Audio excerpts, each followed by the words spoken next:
Let's go outside, let's take a walk in the sun. There are things to learn and things to see. A big wide world for you, your dog, and me. Dog Talk. Hi folks, and welcome to Dog Talk. I'm Pat Becker, and if you remember last week I had Trish Clark on from A1 Pet Emporium, and we were talking about Bark for Life. Well, guess what? You showed up today. We're here. Thank you very much for having us back. We I am delighted, that. And you brought this wonderful Barkley with you. Hi, Barkley. He's our mascot. He is, and Stephanie, how are Stephanie, you? I'm well. How are you? Awesome. I am just fine today. So tell me about Bark for Life. Bark for Life is a part of Relay, and it's a sister event, and we do 3 events every year. This year we'll be doing the Stroll and Colon on April 2nd. We'll be doing the Night to Remember August 26th. August 26th, and then June 11th is Bark for Mingle. Well, Bark in the Park. Bark we in the renamed Park, it, yeah. this year. Bark in the Park. So did this lady have anything to do with the organization? Just a little bit. No. We were talking about that last week. So this is an exciting event because I have attended them, and everybody comes down and does their thing, very athletic. Yes. And very much appreciated. So how does this fundraiser, what is the value of this fundraiser? It's a great community event. It gets the community involved. It gives people a chance to bring their pets out, get them out. It gives you a chance to be active. It also helps to raise money for the American Cancer Society for them to do the great things that they do to help people who are going through cancer, who are just finding out, who have been in that process for a while. There's lots of great things they do. So it's very valuable for a lot of things. It is, and the cause is absolutely correct. The mission is sincere. Cancer is an insidious, terrible condition to have, and it's happening more and more to people that are younger. Right. So we need to have that research going. We need to have all of the information and the treatments. Stephanie came on board 2 years ago. This will be it was right before the first event. Okay, so yeah. we wanted a speaker when we did the Stroll and Colon run. We wanted a speaker of somebody who was battling colon cancer, and Stephanie was our first year speaker, and so now we wouldn't let her leave. We fell in love with her, and so she is now a permanent member of our committee. Yeah. Good for you. But yeah, so how old were you when you were diagnosed with colon cancer? 36. It was stage 2B. Wow. So that was in February 5th of 2011. So just reached the 5 years about a month ago. Well, congratulations. That's excellent. And it does give people hope. It does. Things like that are so wonderful. So, Bark for Life is basically to bring awareness to the fact that companion animals such as dogs give us comfort when we're sick or we're battling cancer or whatever. So it's to recognize the caregiving properties that canines or animals give us humans when we're absolutely. Through service dogs and therapy dogs, it's all so vital. And not only that, but human dogs. I mean, our own personal pets. I mean, think about it. When you're sick, who do you want next to you? Right. Yeah. And I will say from the dog advocacy group that we are experiencing more and more cancer in our animals too. Absolutely. Right. So it's I don't know whether or not it's just we're diagnosing it or it's happening more often, but the immune system drops. This is what happens to our pets too. So we do feel it on all fronts. Right. Absolutely. So it is a unity that makes sense. It really does. Barkley, we are so glad that you were here today.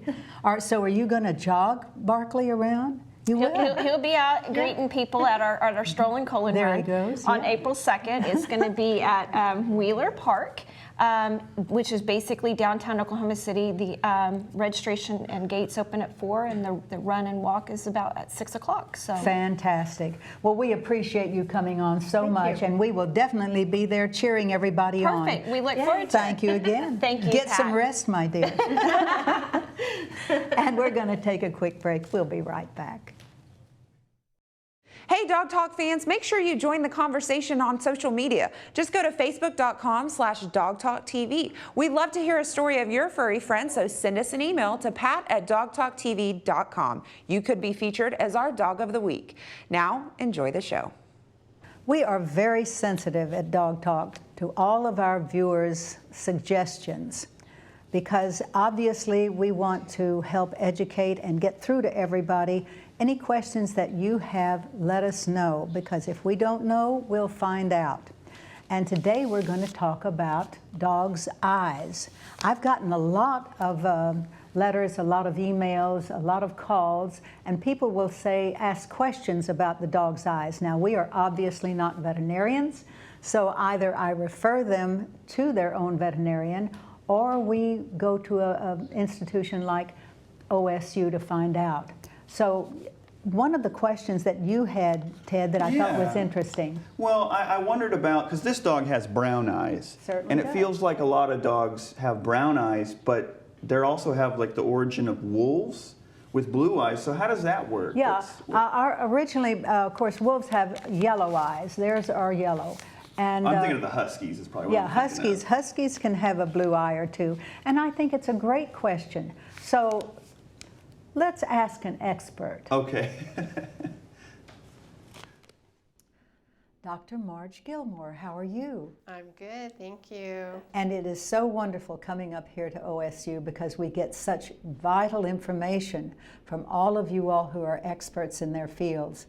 And today I'd like to ask you about dogs' eyes. Now, your field is, of course, appropriately Veterinary ophthalmology. So there you go. And I have some questions. During the past few years, I get emails and calls from people who have questions. I always refer them to OSU for these, to the veterinary care, because that is not my field. However, I have made a list of these, and I'd like to kind of pop them at you and get an answer for everyone. Is that okay? Perfect, yep. Okay, and as I say, you may have to kind of talk down to us because we are not veterinarians. I understand. Okay, well, I appreciate that. The first question is, please explain how a dog sees. How is it different from humans, and do dogs see color? That is a really common question that we all get. So dogs see very similar to a human with a few important exceptions. So number one, their lens is not able to focus to the degree a human eye can focus. The lens isn't as flexible, if you will. And what that means is where we can look on a piece of paper like that and make out the details of those letters, a dog's eye would never enable them to get to that fine of a focus. And they tend to be, therefore, more farsighted. I was going to say, that sounds like that. So more farsighted, meaning that they see quite well at a distance, but when you start to get into fine detail and up close, it's not to the detail that the human eye can see. And then dogs tend to be able to see better at night or in low light settings than a human can. And as far as color vision, dogs have some color vision, but not to the extent of a human. So they tend to see the greenish and the bluish shades and more detailed shades of gray than a human eye does. But when it comes to the reds, the oranges, they don't have as good of color detection in that. So you're saying they see a color, but it's not discernible as right, far and as it's what more we would. excuse me, it's more muted, the color, not as vibrant as well. Okay. All right, now here's another one. Dogs have different colored of irises so that their eyes can be yellow, brown, blue, and in some breeds like the Huskies, they're brown and blue. Right. The wolf has yellow eyes. So if the wolf is the foundation of all of our domesticated dogs, how did the variation occur? That's probably outside the scope of what I can answer for you. That goes back to a lot of genetics and where all these dogs came from. But in a nutshell, when you're looking at the color of an iris, and it doesn't matter if it's a human or a cat or a dog, the color is based on how much melanin, which is a type of pigment, how much melanin there is in that iris tissue. The more there is, the darker the iris color. The less there is, the lighter the color. Now, where that ties in is in dogs, we have all these different breeds of dogs. I mean, we've created hundreds and hundreds of breeds, and they're all very different. And eye color or iris color is tied in very much with coat color. So if you have particular coat colors in a breed, say a red husky, for example, they will almost always have the blue eye or the lighter colored eye. If you have a breed that has heavily pigmented coat, then they tend to have darker irises. So the pigmentation of the iris is very closely linked to coat color and how much pigment there is within the dog's coat. So does that make a difference as far as being able to see with the different colors? It does not. So it's purely just like, you know, a dog with a brown coat isn't going to see any differently than a dog with a white or a black coat. So the color of the iris does not affect whatsoever the vision. It's just part of the dog's cosmetic makeup. Let me tell you what happens for an eye exam. First of all, when we get our patients in, we want to start with a very good history, so we know the background or we know how our patient's been doing. And then for an eye exam, we go through a pretty consistent sequence of exam techniques. We first like to start with vision, and our vision tests are a little bit different than what you're used to in people. We will gesture around the eye to be sure that they recognize our hand, and we'll blink.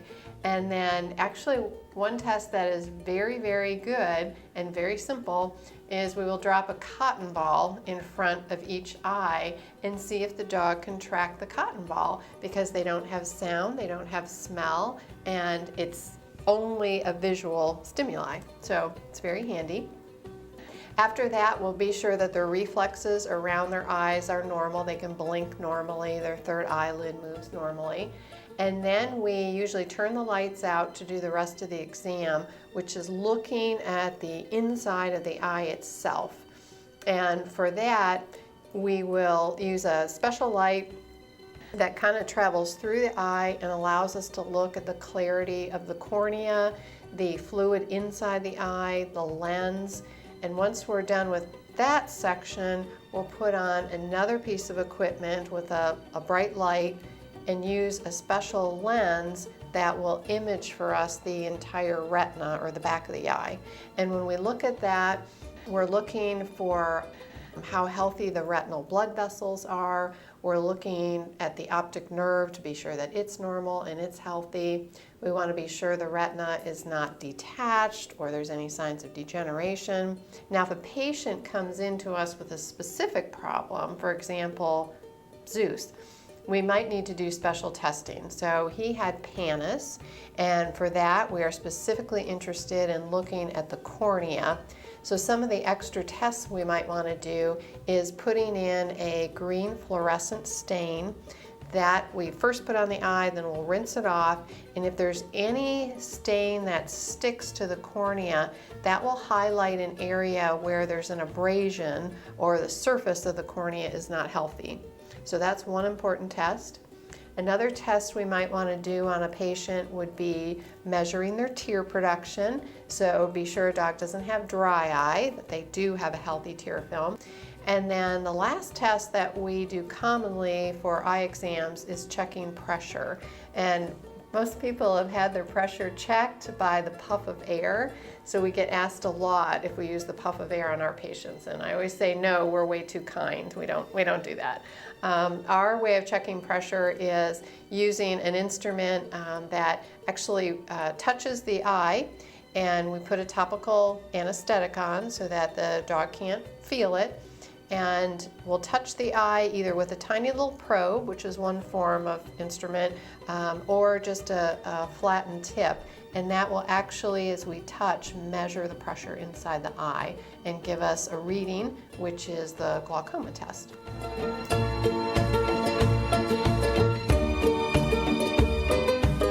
Well, I think Dr. Myers said it all, didn't she? That was really interesting to go Wasn't through it? that eye exam. I think we realized that canines might need glasses more often than not. Probably so. We're going to take a quick break, guys, and when we come back, Janice Kramer has a special person and dog for us to big one. meet. A big one. A1 Pet Emporium is Oklahoma's authority on healthy nutrition for dogs and cats. Quality does not have to cost more, and we only have the best. If your pet suffers from allergies, digestive issues, skin infections, or hair loss, it may be the result of their diet. A1 Pet Emporium can help. We offer pet portraits monthly, adorable rescue animals every Saturday from noon to 4, and free dog and cat food samples. Locally owned and operated, we want to be your neighborhood pet store. Welcome back to Dog Talk. Okay, Pat, I've got a surprise for you. I'm ready. We have met some great dogs throughout the years, but I may have found one of the biggest. No kidding. Are you ready? I'm ready. Let me introduce you to Krue. He is well over 200 pounds, and from floor to shoulder, which is what they measure for the Guinness record. There's not a record for weight or total length, but for height, floor to the top of the withers, the current record is 44 inches, held by a Great Dane who's no longer alive, and Krue is just shy of 44.5 inches from floor to shoulder. He likes to sit on the couch, and he enjoys taking naps. He does not enjoy having his picture taken. He's very frightful of everything, leaves blowing in the backyard. He's got a really kind of a goofy personality. He does play. He plays with our Great Dane pup. He doesn't eat as much as you think that he would. He gets 4 cups in the morning and 4 cups at night, and if he seems hungry, he definitely gets more, but most of the time he doesn't even eat all of that. Well, with any large breed comes some risk. With the large breeds, there's a risk of bloat and torsion of their tummy, but when I had him neutered, he was about 4 months old when I had him neutered, and we had his stomach tacked at the same time to alleviate the torsion. He could still bloat. I've not had a dog go through that, so I've been very lucky, but took the chance on doing the surgery just as a preventative measure for him. Because he grew so fast, his Achilles tendon on his back legs is really, really lax and allows his hock or his ankle to have a lot of flexion in it. It hyperextends, and then there's a lot of flexion from side to side. Doesn't bother him. He's compensated for it by, when he walks on his tiptoes, kind of tucks his butt under, rounds his back, and puts all of his weight bearing on his front shoulders. One of the perils of a big, big dog, and unfortunately he pays the price for that. I hate to sound cliche, but oh my God. A gentle giant indeed. So this is Krue. He has made it to our set, and his owner Sidna, and then Krue's veterinarian Dr. Logan is with us. Thank you guys for joining us. Welcome, for goodness sakes. And obviously Krue is tired from all this walking around and all this camera business, and been exciting for him. It's been exciting, and he's taking a nap here. So tell me about this dog. Have you had him from a puppy? I got him at about 5 weeks old, which unfortunately is a little too young to get a puppy. He was weaned way too early. Yeah. And didn't get some of the necessary Socialization obedience and stuff. socialization Exactly. from mom that he should have had, but he was a normal size 5-week-old puppy. Isn't that something? So when did you see this dog? I saw him probably 12, 15 weeks of age. And did he seem of a normal size for a To Mastiff? start with, he seemed to be of a normal size. Yes, yes. And then he just kept growing. Then he just kept growing and has continued to grow since then. So obviously, and we had talked before, this breed comes from a Maloser breed, which is one of the oldest breeds around. They had the Malosers in the 500 BC, and these dogs, who were huge like this, some of them were over 40 inches and weighed up to 300 pounds. They used these dogs in their armies. They would gallop along beside the horses and attack people. All they had to do was fall on one, and that was it. Exactly. And of course, back that day and time, their weapons were a little more primitive, so the dogs did do a great deal of help with each army. The Albanians used them, the Egyptians, the Greeks.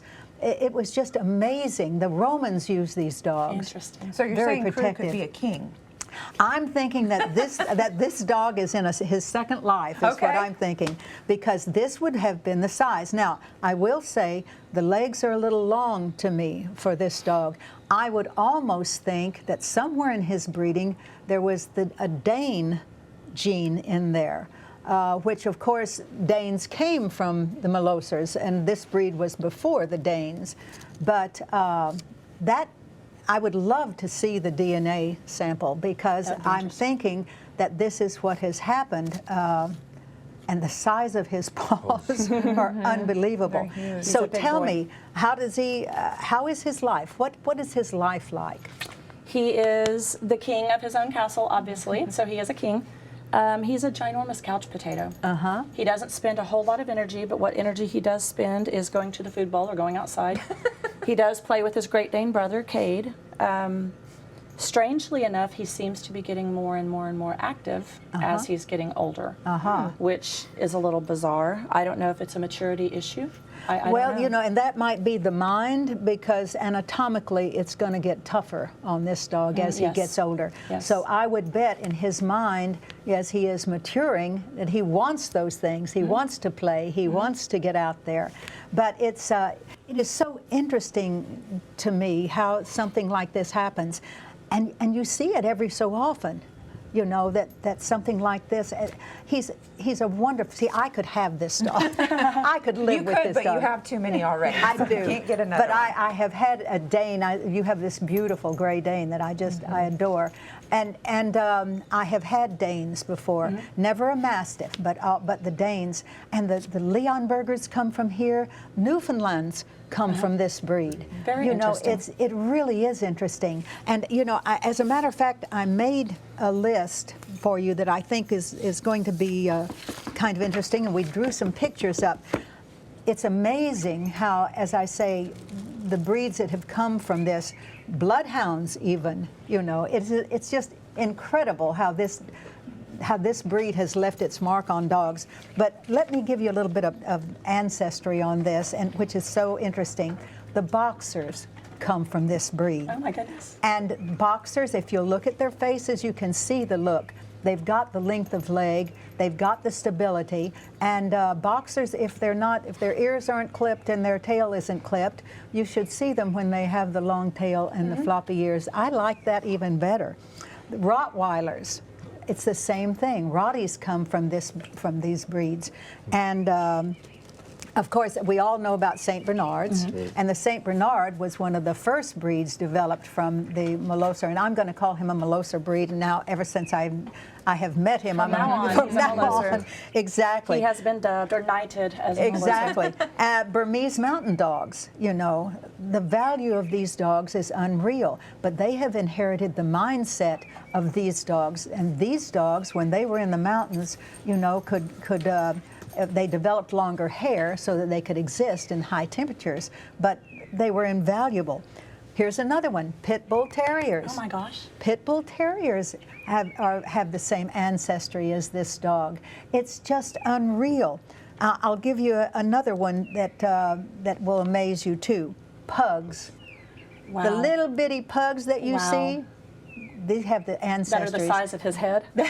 You could fit a pug right inside his Yes, mouth, yes, you probably. French bulldogs, Boston Bull Terriers, and of course, bulldogs, you know, are there too. And bulldogs are almost a miniature, you know, of the Mastiff. They look like that.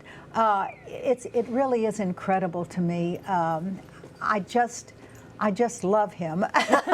He's an amazing dog, that's He for is sure. an amazing dog and an anomaly. You know, this is something rare that I think. Absolutely. So, do you have if you do a DNA, and I will pay for a DNA, a correct DNA, if you will have one done, I think because that would be I would be really interested. And will you come back and talk to us about it and see?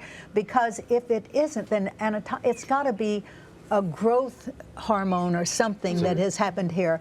Thyroid? I don't know. You're the veterinarian, but I'm not for sure either. I would say some sort of just a genetic defect, I think genetic it is. I think it's a recessive gene that has just pulled him up, and He looks so, like, you look at Krue and you're like blown away by his size, and I know a lot Until of he people stands up, and then you're really blown away by a his lot size. of people might think, oh, how cool it is to have a dog that big, and we should make a dog that big. No. But Dr. Logan, what are the usual day-to-day medical issues or problems that you have to deal with Krue and Sidna?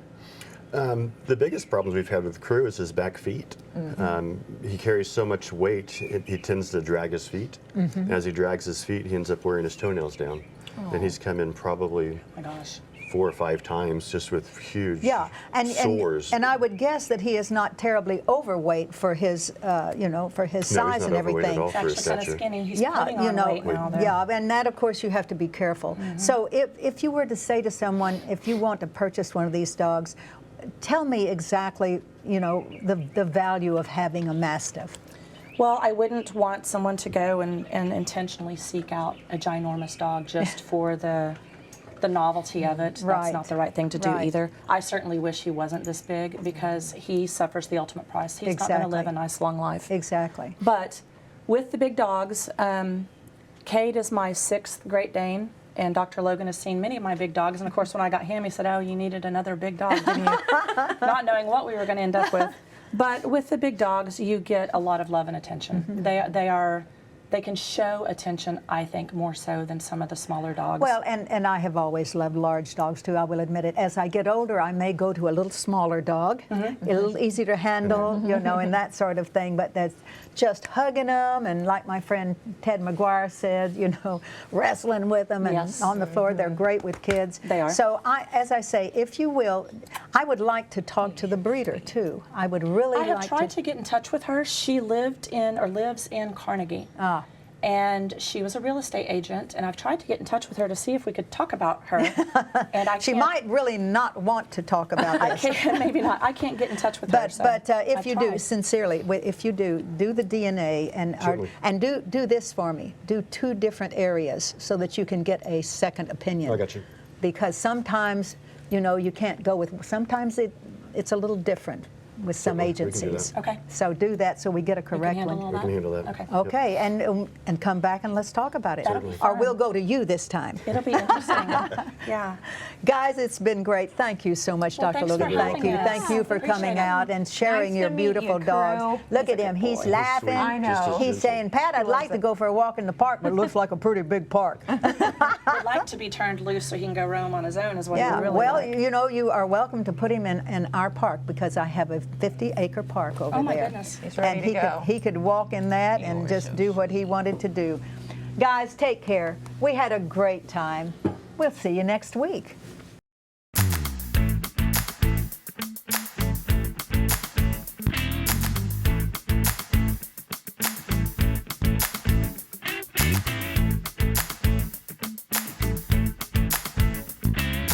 Dogs. We're talking about dogs. Talking about big dogs, talking about little dogs, oh yeah. Chasing the ball, chasing the cat, digging holes, thing like that. Dogs. Talking about dogs. Laughing dogs, sad dogs, happy dogs, mad dogs. Dogs. Just talking about dogs. Lost and alone, running the street, checking the garbage, looking to eat. Out there sad and on their own, the law will get them if they got no home. Dogs, talking about dogs. Dogs, we're talking about dogs. You say they were angels sent from above, then a year or 2 later you fell out of love. You dumped them, man, and kicked them out. Now what the heck was that about?